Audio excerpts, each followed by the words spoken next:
Hello everyone, my name is Swati Sinha and today I am going to explain you about biological classification. This is chapter number 2 of class 11 NCERT biology. Okay, let's start. So Aristotle is known as the father of biology. Aristotle को father of biology कहा जाता है as well as he is also known as the father of zoology. Okay, ये वो first scientist थे जिन्होंने biological system को classify किया. First of all biological system में क्या आते हैं हमारे लिविंग ऑर्गेनिज्म. जितने भी लिविंग ऑर्गेनिज्म हैं वो सब बायोलॉजिकल सिस्टम में इन्वॉल्व होते हैं. जैसे आपके प्लांट्स हो गए, फंजाई हो गया, बैक्टीरिया हो गया, एनिमल्स हो गया, ये सब कहलाते हैं आपके लिविंग ऑर्गेनिज्म. और इन सबको मिलाकर जो सिस्टम बनता है that is known as biological system. Okay, so biological system में जब हम क्लासिफिकेशन की बात करते हैं तो देखिए बहुत सारे क्लासिफिकेशन आपको पढ़ने हैं, लेकिन उससे पहले Aristotle was the first scientist. ये फर्स्ट साइंटिस्ट थे जिन्होंने फर्स्ट टाइम लिविंग ऑर्गेनिज्म को क्लासीफाई किया था. फर्स्टली क्लासीफाई लिविंग ऑर्गेनिज्म को क्लासीफाई किया था. अब क्लासीफाई किया है तो डेफिनेटली कोई ना कोई बेसिस तो रहा ही होगा. तो इनका जो बेसिस था क्लासिफिकेशन का that was the simple morphological characters. तो क्या था, उन्होंने क्या यूज़ किया for the basis of classification? Simple morphological characters. Morphological characteristics में आते हैं उसकी फिजिकल अपीयरेंस, जो ऑर्गेनिज्म की फिजिकल अपीयरेंस है. Suppose we are talking about an person, तो उसकी हाइट, उसकी आइज कलर जो हमें बाहर से दिखाई दे रहा है. प्लांट की अगर हम बात करें तो प्लांट की leaf structure, plant height, plant colour and all etcetera, these are the morphological characters. ठीक, तो अरिस्टोटल ने मॉर्फोलॉजिकल कैरेक्टरिस्टिक के बेसिस पे ऑर्गेनिज्म को क्लासीफाई किया. ठीक है, इन्होंने जितने भी ऑर्गेनिज्म थे सबको दो कैटेगरी में रखा. Either they can be included in plants और एनिमल्स. या तो उनको प्लांट्स में रखा गया है या फिर उन्हें एनिमल्स में रखा गया है. अब प्लांट्स में जब रखा तो उन्हें अलग डिवाइड किया. उनको डिवाइड किया उन्होंने ट्रीज में जिनकी हाइट बहुत ज़्यादा थी, शर्ब्स हाइट कम थी, हर्ब्स और भी कम थी. तो प्लांट को जो उन्होंने क्लासीफाई किया further trees, shrubs and herbs में डिवाइड किया. साथ ही साथ इन्होंने जो एनिमल्स को डिवाइड किया, इन्होंने एनिमल्स को टू कैटेगरी में डिवाइड किया, first and second. First one is who has red blood, जिनका जो ब्लड था, उन ऑर्गेनिज्म का, एनिमल्स का जो ब्लड था वो रेड था. दूसरे वो organism they do not have red blood, जिनका ब्लड रेड कलर का नहीं था. रेड कलर होता है due to the presence of haemoglobin. हमारी आरबीसी में एक प्रोटीन प्रेजेंट होता है जिसका नाम है हीमोग्लोबिन, जिसकी वजह से हमारे ब्लड का कलर रेड होता है. नेक्स्ट, उसके बाद एक नेक्स्ट साइंटिस्ट आए, नेम था उनका Carolus Linnaeus and his real name was Carl von Linne. ठीक, ये क्या थे आपके, इनका नाम चेंज हो गया था. इन्होंने क्या किया, लैटिन लैंग्वेज यूज़ करने की वजह से अपना जो नेम था उसको चेंज कर लिया था. तो इनको कहा जाता है कैरोलस लीनियस.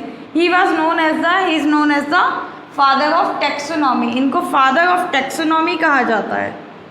ये क्वेश्चन एक नंबर में पूछा जाता है एग्जाम में. अगर आप किसी कॉम्पिटिटिव एग्जाम की प्रिपरेशन कर रहे हो then they also ask who is known as the father of taxonomy. Then the answer is Carolus Linnaeus and his real name is Carl von line.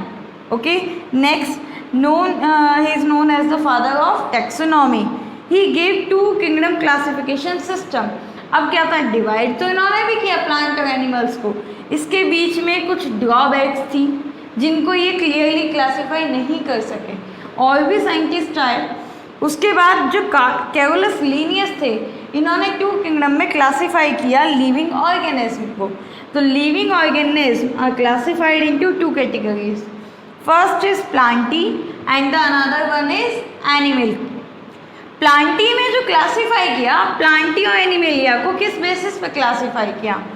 वो organism they have cell wall, जिनकी cell में cell wall present थी. As you know the structure of a cell, plant cell की जब हम बात करते हैं तो प्लांट की जो स्ट्रक्चर होती है उसमें आउटर साइड में क्या होती है, एक तो होती है cell membrane which we also called sometime plasma membrane, और एक होती है आपकी cell wall. This is known as the cell wall. Okay, ये सेल वॉल होती है, this is known as the cell wall. Centre में न्यूक्लियस प्रेजेंट होगा कि genetic material, other cell organelles will also present here, so known as the cell wall. If this cell is plants. Okay, अब अगर हम animal cell की बात करते हैं तो they lack cell wall. Okay, तो उन्होंने फर्स्ट डिफरेंस क्या लिया, क्राइटेरिया क्या लिया उन्होंने, जिन ऑर्गेनिज्म के पास सेल वॉल प्रेजेंट थी उनको रखा प्लांट में। सेकेंड क्राइटेरिया था those are autotrophic in nature. Autotroph means they can prepare their food by themself. ये फोटोसिंथेसिस के थ्रू अपना फूड की प्रिपरेशन स्वयं करते हैं, अपना भोजन स्वयं बनाते हैं, इसीलिए इनको क्या कहा गया, ऑटोट्रॉफ। तो plants have cell wall, point number 1। Point number 2, they are autotroph. Third point, they do not move, जो अपनी जगह से मूव नहीं कर सकते। ओके, तो प्लांट क्या होते हैं, अपने जहाँ पे प्लांट होगा क्या वो वहीं पर बड़ा होगा, लेकिन वो अपनी जगह से मूव नहीं कर सकता। As compare to plantae, animalia में क्या कैरेक्टरिस्टिक फीचर थे, first of all they are heterotroph. Heterotroph means they are dependent as well as they have holozoic nutrition. Holozoic nutrition था उनके पास, and they are able to move, वो move करने के लिए एबल थे, वो मूव कर सकते थे।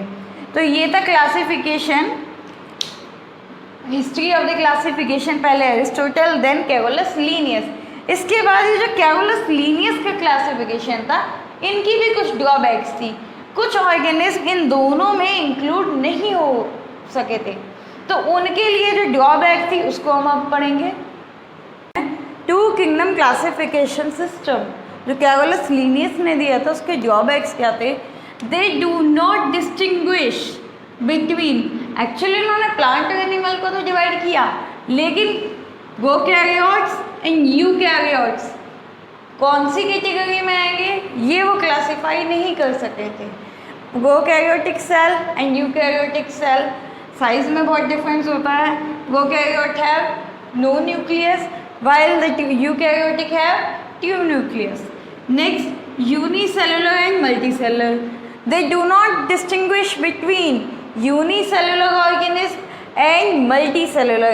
Name से हमें पता चल रहा है single cell organism और multi cell organism. Next, photosynthetic and non photosynthetic organism. जितने भी फोटोसिंथेटिक ऑर्गेनिज्म थे वो कौन सी कैटेगरी में रखे जाएं ये वो क्लियरली नहीं एक्सप्लेन कर सके थे। तो फोटोसिंथेटिक ऑर्गेनिज्म फॉर एग्जांपल अगर हम बात करें that is algae, green algae, these are photosynthetic, and when we are talking about non photosynthetic that is fungi. तो according to the Carolus Linnaeus classification system, two kingdom classification system, prokaryote, eukaryote, unicellular, multicellular and green algae that is photosynthetic and non photosynthetic are not classified properly. इसीलिए ये to kingdom classification system को अनएडिक्वेट समझा गया, उसको सही नहीं समझा गया था बाय अदर साइंटिस्ट कि वो सिस्टम कंप्लीटली बायोलॉजिकल सिस्टम को क्लासिफाई कर सकता है। नेक्स्ट उसके बाद में एक नया सिस्टम आया, 5 kingdom classification system, means organism को 5 किंगडम में क्लासिफाई किया गया। अब ये जो साइंटिस्ट थे he is known as R H. Whittaker. R H. Whittaker ने ऑर्गेनिज्म को 5 किंगडम क्लासिफिकेशन सिस्टम के अकॉर्डिंग क्लासिफाई किया। इन 1969 ईयर याद रखना है अगर आप कॉम्पिटिटिव एग्जाम की प्रिपरेशन कर रहे हैं। नेक्स्ट, अब इनके जो कैरेक्टरिस्टिक थे किसके बेसिस पे इन्होंने क्लासिफाई किया उसको हम समझेंगे one by one. First is cell structure, किसी भी ऑर्गेनिज्म की जो सेल की स्ट्रक्चर है वो कैसी है, दैट इज प्रोकैरियोटिक और similar to the eukaryotic, means उसकी जो अल्टिया स्ट्रक्चर है। नेक्स्ट, थैलस ऑर्गेनाइजेशन, उसका ऑर्गेनाइजेशन कैसा है, थैलस बॉडी कैसी है। Third one is mode of nutrition, mode of nutrition can be autotrophic और हेटेरोट्रॉफिक, वो हमने अभी थोड़ी देर पहले डिस्कस किया है, ऑटोट्रॉफ और heterotroph. Fourth one is reproduction. Reproduction can be of mainly two types, that is asexual and sexual reproduction.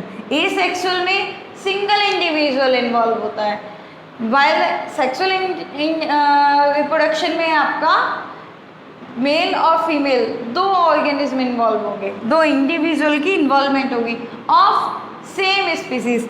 आगे आएगी, हम रिप्रोडक्शन की डेफिनेशन को वहाँ डिस्कस करेंगे। नेक्स्ट फाइलोजेनेटिक रिलेशनशिप, उसके एंसेस्टर के साथ उनका क्या रिलेशनशिप रहा था उसके बेसिस पे, ये 5 पॉइंट्स हैं जिसके बेसिस पे आर.एच. व्हिटेकर ने 5 किंगडम क्लासिफिकेशन सिस्टम दिया था। ओके, ये इंपॉर्टेंट है, एग्जाम में पूछे जाते हैं। नेक्स्ट 5 किंगडम कौन कौन से थे? First is मोनेगा। मोनेगा में बैक्टीरिया को रखा गया था, देखा जो यूनिसेलुलर होते थे उनको फर्दर क्लासीफाई किया गया है, वो हम पढ़ेंगे। Protista unicellular eukaryotes, fungi are multicellular eukaryotes except yeast. Yeast is one and single example of unicellular eukaryotic fungi. Okay, next is Plantae plants and Animalia involves animals. तो ये था आर.एच. व्हिटेकर का 5 किंगडम क्लासिफिकेशन सिस्टम। इसके बाद further classification system आया है, हम उसको देखेंगे अब। So 6 kingdom classification system is also known as 3 domain classification system. Okay, तो इसे क्या कहा जाता है? 6 डोमेन और 3 डोमेन क्लासिफिकेशन सिस्टम। ये दिया था कार्ल वोज ने 6 किंगडम क्लासिफिकेशन सिस्टम दिया था और इसी को 3 डोमेन क्लासिफिकेशन सिस्टम भी कहा जाता है। अब 3 डोमेन की जब हम बात करते हैं तो domain number 1, domain number 2, domain number 3। Domain is a type of super kingdom classification system. Kingdom के ऊपर जो आता है उसको कहा गया है डोमेन। डोमेन में फर्स्ट आता है आर्किया। अब 6 किंगडम क्लासिफिकेशन सिस्टम में बैक्टीरिया और आर्कियो बैक्टीरिया और सिंपल यू बैक्टीरिया को अलग अलग रखा गया है। ठीक, तो archaea, domain number 2 that is bacteria और domain number 3 that is eukarya. जितने भी यूकैरियोटिक ऑर्गेनिज्म हैं उन सबको यूकैरिया में रखा गया है। तो domain archaeo bacteria, archaea, bacteria includes you bacteria and यूकैरिया involves different kingdoms. Okay, तो ये तो थे 3 डोमेन्स की हमने बात की। अब आते हैं हम किंगडम की बात करते हैं। तो किंगडम बताया इन्होंने 6 किंगडम क्लासिफिकेशन सिस्टम। अब 6 में जो फर्स्ट है दैट इज आर्कियो बैक्टीरिया, जिसको रखा गया आर्कियो डोमेन में। Next is eubacteria which is included in bacteria domain and the third one is protista, mycota, plantae, animalia. Protista unicellular organism, mycota plantae, plants and animals, इन चारों को रखा गया है यूकैरिया में। तो ये था 6 किंगडम क्लासिफिकेशन सिस्टम और 3 domain classification system. I hope आप सबको ये लेक्चर अच्छे से समझ आया है। Thank you so much for watching this lecture.